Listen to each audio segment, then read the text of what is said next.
Hey there.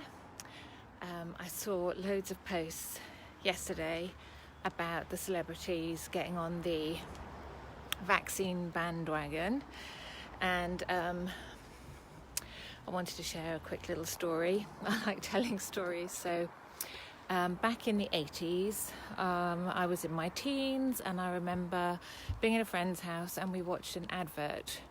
We were watching TV and an advert came on, and it was the Pepsi challenge. I don't know if anybody remembers them, but they would put out cups, and I think they blindfolded someone, and there would be 2 glasses of Pepsi and another Coke, and they would say, this is a Pepsi challenge and we're going to compare Pepsi to a leading brand of Coca-Cola, whatever. And I remember, I didn't drink Coke or Pepsi, it's not really my thing, but I remember saying, oh God, Pepsi's better than Coke. And I think it was the dad who was there, my friend's dad, said, what makes you think that's Coke in the test? And I went, because they said Pepsi's being put against a leading brand. He said, that doesn't mean it's Coke. And it suddenly dawned on me that I'd made this massive assumption, and of course it could have been any old stuff in there, that any old brand that was horrible. Anyway, that is what is happening now. These celebrities and the Queen is going to take the vaccine, and I just want to check in and say, do we know that they're having the same vaccine? I mean, do we really? Do we though?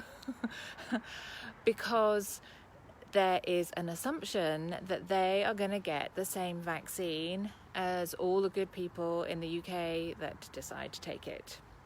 And that could be a false assumption. And one of the things I would draw attention to is the swine flu vaccines. The government have a lot of money invested in this. A lot of money invested in these vaccines. So they want a good take-up. All the New World Order, that aside, they have invested money. They want people to have the vaccine. That's the first thing. The second thing is they have given Pfizer indemnity. So no matter what happens to you, if you have the vaccine and you have an injury or a disability or some adverse reaction, or you die, there's nothing that you or your family can do about it. Absolutely nothing. Okay, that's the second thing. And the third thing, going back to the celebrities, is they won't give them something that's not been tested. You know, it hasn't been tested properly. It hasn't gone through the proper trials and all the rest of it. They won't give that to the celebrities. Do you know why? Because celebrities have clout.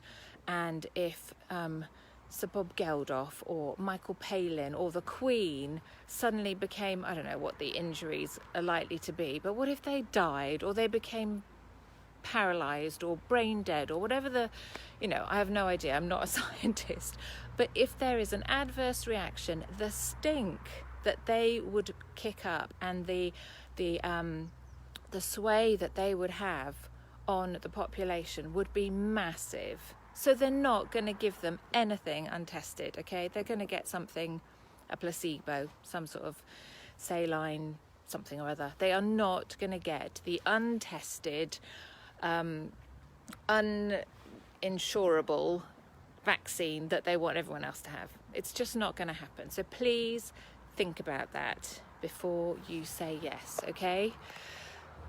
Rant over. All right, take care. Bye.